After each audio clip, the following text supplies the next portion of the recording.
Bismillahirrahmanirrahim. Assalamualaikum everyone. Welcome to back my another new blog. This is Mukta from Faridpur.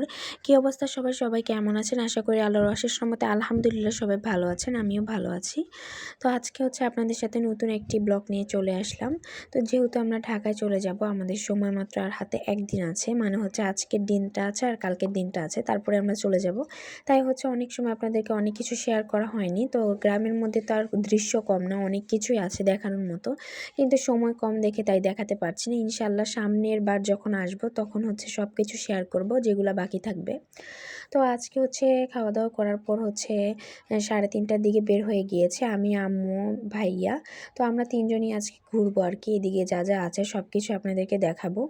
তো ফার্স্টেই দেখাচ্ছি আমার কাকির বাবার বাড়ি। তো বাবার বাড়িতে ঢুকবো না, কারণ এখানে গল্প করলে আরও দেরি হয়ে যাবে, ওদিক দিয়ে কিছুই দেখানো যাবে না।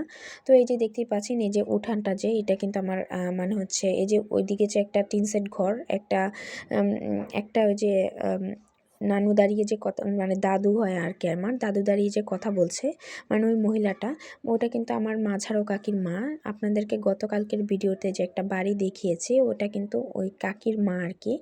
তো আমার মেজু কাকির বাড়ির পাশেই বিয়ে হয়েছে আমার কাকার সাথে। তো কাকার মানে এরকম আমাদের বাড়ি থেকে যদি মেজু কাকির বাপের বাড়িতে ডাক দেওয়া হয়, তো সে সবই শুনতে পাবে, এত কাছাকাছি আর কি। আপনারা দেখতেই পাচ্ছেন দূরত্বটা, 2 মিনিটও লাগে না, চলে এসেছি। তো তারপরে এদিকে আস্তে আস্তে দেখলাম একটা বাগান। আমরা কিন্তু জানি না কোথায় এসেছে, আমাদের উদ্দেশ্য ছিল আপনাদের কাছে সব কিছু শেয়ার করবো। এইদিকে তো অবশ্যই কিছু না কিছু আছে। তো অনেক দিন পরে এসেছি, তো 5 বছর পরে দীর্ঘ, তাই সব কিছু ভুলে গিয়েছি কোথায় কি আছে, আমার মনেও নেই, কারণ তখন আমি তো খুব ছোট ছিলাম। তো এই যে দেখতেই পাচ্ছেন, এখানে কিন্তু একটা আম গাছ। তো আম গাছে এত সুন্দর সুন্দর আম ধরেছে, আমার খুব ভালো লাগে গ্রামে, মানে গ্রামে আসলে অনেক কিছু দেখা হয় আর কি। তো এদিক দিয়ে ভাইয়া ক্যামেরাটা তুলে দেওয়ার জন্য, আম্মু বলছে যে তুমি, ভাইয়াকে বললো যে ক্যামেরাটা ধরতে, আমি আর আম্মু ঘুরে ঘুরে আপনাদেরকে সব কিছু দেখাবো।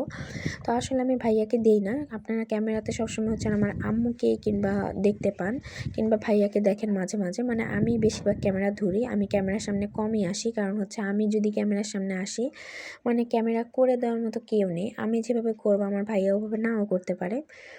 তো তাই আর কি আমি ক্যামেরা ধরার চেষ্টা করি। তো আজকে দেখেন, মানে আম্মু আপনাদেরকে দেখানোর জন্য সব জায়গায় ঘুরে ঘুরে দেখাবে, তাই একদম ভিতরে ভিতরে যাচ্ছে আর কি, কোথায় কি আছে দেখার জন্য। তো এটা মূলত একজনের বাগান, পুরা ক্ষেতটাই। তো এই যে দেখতে পাচ্ছেন, এখানে কত সুন্দর সুন্দর করলা ধরে আছে, মানে এগুলোকে মনে উস্তা বলে, ছোট ছোট, যেহেতু করলা তো বড় হয়। তো মাশাল্লাহ মাশাল্লাহ, কত সুন্দর সুন্দর উস্তা ধরে আছে। তো গ্রামে আসলে অনেক ভালো লাগে, আমরা যদি রেগুলারলি গ্রামে থাকতাম অবশ্যই আমরা ইয়া করতাম, এগুলা লাগাতাম অনেক কিছু। তো এইদিকে আমি আর আম্মু একটা ছবি তুলছিলাম ছোট্ট করে। তো আমাদেরকে কেমন লাগছে অবশ্যই বলবেন। আজকে কিন্তু আমি আর আম্মু সেম সেম কালারের জামা পরেছি, কিন্তু ডিজাইনটা ভিন্ন, কিন্তু সেম সেম কালার। কিন্তু আমি আর আম্মু সেম সেম পরতে খুবই ভালোবাসি।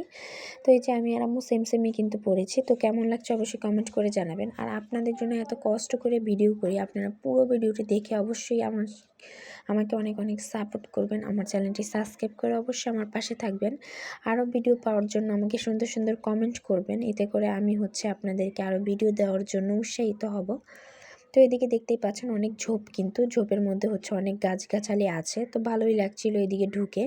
আসলে কি বলবো, গ্রাম্য পরিবেশে মন খারাপ থাকলেও মনটা ভালো হয়ে যায়, এত সুন্দর পরিবেশ কি বলবো। আসলে আমাদের গ্রামের বাড়িটা কিন্তু অনেক সুন্দর, তাই আমি অতিরিক্ত আসতে চাই, কিন্তু কি করব, কপাল খারাপ। আমার ফুফা, কাকা, তারপর দাদা দাদি, দাদা তো নেই, দাদি এরকম, তারা তো আমাদের ভালোই বাসে না, তো আমরা কি করে আসব। তো যাই হোক, তারপর এখানে দেখতে পাচ্ছেন কলার বাগ আছে, কিন্তু অনেকগুলা কলা গাছ। তো এই যে আমার কিন্তু কলা গাছ খুব ভালো লাগে, মানে কলা গাছের পাতাগুলা দিয়ে কিন্তু অনেক পিঠা তারা ভাপ দেওয়ার জন্য ইউজ করে। তো এই যে কলা গাছে কিন্তু একবার ফল দিয়ে মারা যায়, এটা আবার ঔষধি গাছও আর কি, আপনাদেরকে বলে দিলাম। তো এই যে দেখতে পাচ্ছেন, এখানে আমি আর আম্মু আরও ভিতরে যাচ্ছি হাঁটার জন্য, মানে কোথায় কি আছে সেটা দেখাবো। তো ভিতরে কিন্তু একটা আকর্ষণীয় জিনিস আছে, সেটাও আপনাদেরকে দেখাবো, তবে সাথে চলুন, তবেই আপনাদেরকে দেখাবো। তো এখন আমি ক্যামেরাটা নিয়ে যাব, ভাইয়ার কাছ থেকে ক্যামেরা নিয়ে ভাইয়াকে আর আম্মুকে তুলবো, আমাকে আর দেখতে পাবেন না। তো হচ্ছে আমি এতটুকুই আর কি আপনাদের সাথে শেয়ার করেছি আর কি। তো আপনারা আবার ভাবতে পারেন যে আমি ভিডিও করছি, আমি কি রেডি হয়ে এসেছি নাকি। তো এটা দেখানোর জন্য হচ্ছে ক্যামেরাটা ভাইয়া ধরেছিল। তো এই যে দেখতেই পাচ্ছেন এখানে কিন্তু আমরা কিন্তু বোরকা পরিনি এখানে, কারণ হচ্ছে আমাদের বাড়ির পাশে আর আমাদের এদিকে কিন্তু বেশিরভাগ ফরিদপুরে কিন্তু কম ছেলে থাকে, মানে হচ্ছে আমাদের এদিকে সবাই হচ্ছে বিদেশে, মানে সব ছেলেদেরই হচ্ছে বিদেশে পাঠিয়ে দেওয়া হয়। এমনকি আমার যে চাচাতো ভাই আছে আপন, ছোট চাচার ছেলে পলাশ নাম, ওকেও কিন্তু বিদেশে পাঠিয়ে দেওয়া হয়েছে ভাইয়াকে। তো আমাদের এদিকে ছেলে খুবই কম, মানে নেই বললেই সব হচ্ছে বিদেশে। তো এই জন্য হচ্ছে আমরা আরামসে ঘুরতে পারি রিল্যাক্সে, মানে বাড়ির মধ্যেও হচ্ছে রিল্যাক্সে থাকতে পারি, কারণ মানুষ ঢুকে পড়ার ভয় নেই, ছেলে মানুষ ঢুকলে মহিলারাই ঢুকবে এরকম আর কি। তো এই যে দেখতেই পাচ্ছেন এখানে কিন্তু ক্ষেতের পাশে একটা বাড়ি, তো খুবই ভালো লাগছিল। এই ক্ষেতের পাশে বাড়িটা কিন্তু আমরা দেখেছিলাম হচ্ছে আপনাদেরকে অনেক আগে যে শেয়ার করেছিলাম একটা ধান ক্ষেত, ওই ধান ক্ষেত থেকে এই বাড়িটা দেখেছিলাম। তো এই বাড়ির উদ্দেশ্য করেই হচ্ছে আজকে আপনাদেরকে এই ভিডিওটা করার জন্য হচ্ছে আমি নিয়ে এসেছি এদিকে। তো এই বাড়িটা কোথায় সেটা দেখার জন্য। তো এসে কিন্তু কোনো মানুষ পেলাম না, কারণ সব মানুষ কোথায় জানি গিয়েছে, হয়তো বেড়াতে গিয়েছে, যেহেতু ঈদের সময় এখন। তো এখানে দেখতেই পাচ্ছেন একটা উস্তা গাছ, মাশাআল্লাহ এত পরিমাণ উস্তা ধরেছে দূর থেকে, মানে মোবাইলের স্ক্রিনে সবুজের জন্য বোঝা যাচ্ছিল না, মানে অনেক সবুজ পাতা, তো ওই জন্য। কিন্তু মাশাআল্লাহ অনেক সুন্দর সুন্দর, মানে দেখতেই পাচ্ছেন সব জায়গায় কিন্তু উস্তার নিচে ভরা, এত পরিমাণ উস্তা ধরেছে। তো আসলে এইদিকে অনেক অনেক গাছ আছে। তো এই যে এখন আপনাদেরকে একটা জিনিস দেখাই, এদিকে আসেন। তো আগে ঢুকতে হবে তারপরে দেখাবো। এই যে দেখেন টমেটোর অভাব নেই, মাশাআল্লাহ এত সুন্দর সুন্দর টমেটো, মানে আমার দেখে এত পরিমাণ ভালো লাগছে। তো গাছে যে টমেটো ধরে আছে আমার কিন্তু খুবই ভালো লাগছে, অনেক ভালো লাগছে। তো আপনাদের কেমন লাগলো অবশ্যই কমেন্ট করে জানাবেন। তো এইদিকে দেখতেই পাচ্ছেন এখানে কিন্তু কাঁচা মরিচ, মানে হচ্ছে এখানে এমন কিছু নেই মানে একদিনের রান্না করার মতো। গাছ থেকে কাঁচামরিচ নিতে পারবে, তারপর টমেটো নিতে পারবে, তারপর হচ্ছে করলা নিতে পারবে, তারপরে এখানে দেখতেই পাচ্ছেন লাল শাক আছে। তো অনেক পদের শাক আছে। তো সব কিছুর থেকে আমার বেশি ভালো লাগছিল টমেটোগুলা কেমন এক জায়গায় জোড়া বেঁধে আছে, তাই হচ্ছে খুবই ভালো লাগছিল। আর কতগুলো টমেটো, মাশাল্লাহ।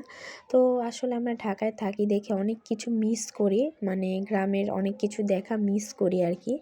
এই আর কি, আসলে ঢাকায় তো থাকি হচ্ছে আমরা পড়াশোনা করি, তারপর আব্বু কাজ করে। তো আব্বুকে ছাড়া আমরা গ্রামে থাকতে ভালো লাগে না আর কি, আব্বুর সাথে ছোটোবেলা থেকে অভ্যাস। তো এখন যদি গ্রামে থাকি হুট করে তো খারাপ লাগবে। তো আব্বু এবার অবশ্য আমাদেরকে নিয়ে এসেছিল গ্রামে রেখে যাওয়ার জন্যই, কিন্তু আমরা থাকবো না, আমরা চলে যাব ঢাকায়। এটা আমি আর আম্মু জানি, এটা এখন আব্বুকে বলিনি। তো আব্বুকে পরে বলবো যাওয়ার সময়। তো এদিক দিয়ে কিন্তু আব্বু বারবারই বলছিল, আব্বুর অফিস থেকে ফোন দিচ্ছে আব্বু চলে যাবে, কিন্তু আমি আর আম্মু হচ্ছে অনেক কথা মথা বলে আব্বুকে যে দাঁড়াও একটু পরে যেও, আমাদের সব বুঝে শুনে রেখে যাও আর কি, এগুলো বলে আব্বুকে হচ্ছে অনেক দিন রাখছি আর কি। আব্বুর কিন্তু বন্ধ ছুটি শেষ হয়ে গিয়েছে।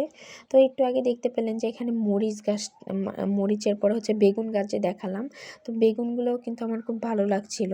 তো এই যে দেখতে পাচ্ছেন এখানে আম্মু আবার ধরে দেখাচ্ছিল, অনেক অনেক বেগুন ধরছিল। তো এই যে দেখতে পাচ্ছেন এখানে আবার কলা গাছ আছে, মানে ওনার বাড়িতে এমন কিছু নেই যে নেই। দেখেন একটা তরকারি কিভাবে হয়ে যাবে যদি একদিন উস্তা ভাজি করে, মরিচ আছে গাছের, মরিচ দিয়ে যদি ভাজি করে একদিন হয়ে যাবে। তারপরে যদি বেগুন ভাজি করে বা বেগুন রান্না করে, তারপরে লাল শাক ভাজি করে, তারপর টমেটো আছে, এগুলো রান্না করলেই কিন্তু একদিন হয়ে যাবে। আর আমাদের ঢাকায় দেখেন, আমাদের ঢাকায় কি অবস্থাটা হয়। ঢাকায় হচ্ছে আমাদের হচ্ছে থাকে যে আমাদের কিন্তু একটা তরকারি না থাকলে রান্নার বাজার থেকে টাকা দিয়ে কিনে আনা লাগবে। তো গরিবদের কতটা কষ্ট হয় ঢাকা শহরে। আর গ্রামে হচ্ছে অনেক সবজি খেতে সবজি টবজি লাগালে হচ্ছে আর এইসব ঝামেলা নেই, তরকারির ঝামেলা চিন্তা নেই। মানে আমরা ঘরে চাল থাকলে একটা তরকারি শাক টান দিয়ে এনে কিংবা কিছু রান্না করে শাক পাতা কিংবা হচ্ছে অন্য কিছু রান্না করে খাওয়া যাবে। তো কি আর বলবো, আসলে ঢাকায় সব কিছুই কষ্ট, পানিটাও পর্যন্ত কেনা। আর তারপর হচ্ছে কারেন্ট গেলে অসুবিধা, গ্যাস না থাকলে অসুবিধা, পানি না থাকলে অসুবিধা, সব কিছুতেই অসুবিধা, ঢাকার পানিও খাওয়া যায় না। তো আর গ্রামে দেখেন কারেন্ট পানি না থাকলে কোনো অসুবিধা নেই, কারণ তাদের আছে চাপ কল। তো কি আর করবে, এখন হচ্ছে আম্মু রাস্তা জিজ্ঞেস করছিল, কারণ ওইদিকে আরেকটা রাস্তা আছে সুন্দর, ওইটা যাবে। তো আজকে আর ওই ভিডিওটা শেয়ার করব না, যেহেতু ভিডিওটা অনেক লম্বা হয়ে যাচ্ছে। তো আম্মু আর ভাইয়া দেখেন হাত ধরে হাঁটছে। তো মানে আম্মু আর ভাইয়ার এই হাঁটার সিনটা আমার কিন্তু খুবই ভালো লাগে। ভাইয়া প্রায় সময় হচ্ছে আম্মুর সাথে এভাবে হাঁটলে আমার হিংসা হয়, তো আমি খুবই হিংসা করি, আসলে আমি দুষ্টামি করি আর কি ভাইয়ার সাথে ঝগড়া করার জন্য। তো এখন হচ্ছে আমরা ওদিকে দিয়ে আরও ঘুরবো, তো এই ভিডিওটা হচ্ছে আপনাদের নেক্সট ভিডিওতে শেয়ার করব। তো সবাই ভালো থাকেন, আসসালামু আলাইকুম, আল্লাহ হাফেজ।